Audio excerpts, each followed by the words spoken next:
السلام علیکم ورحمۃ اللہ وبرکاتہ۔ آج ہم جانیں گے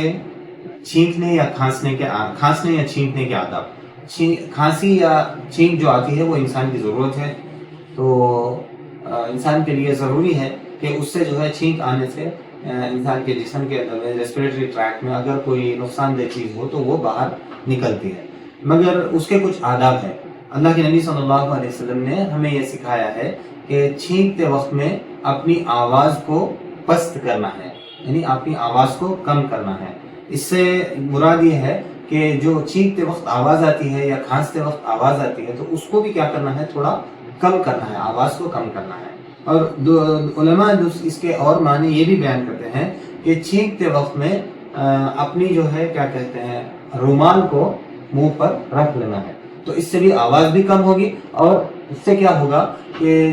ہمارے ریسپریٹری ٹریکٹ سے جو بیکٹیریا یا وائرسز نکلیں گے یا پھر جو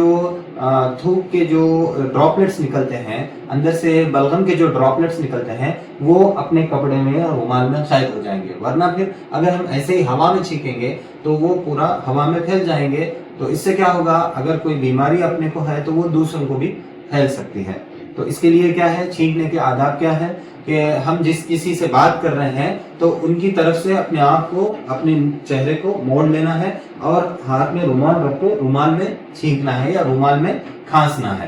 اگر ایمرجنسی میں کبھی رومال نہیں ہے کہ اتنا اچانک سے اتنا جلدی چھینک آ جاتی ہے کہ رومال نکال بھی نہیں سکتے یا رومال موجود نہیں ہے یا نماز میں ہے، تو ایسے وقت میں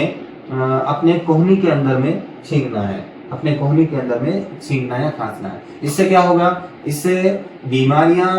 ایک سے دوسرے کو پھیلنے سے بچ جائے گی۔ ایک تو سنت پر عمل ہوگا، اسلامی طریقہ ہے، مہذب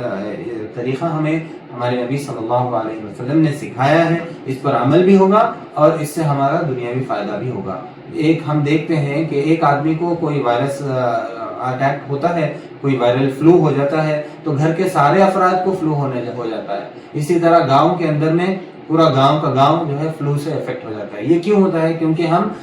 چھینکنے یا کھانسنے کے آداب کا خیال نہیں کرتے، تو اس کے لیے ہم اس سے کریں گے تو انشاءاللہ اس میں ہمارا دنیاوی نفع بھی ہے اور آخرت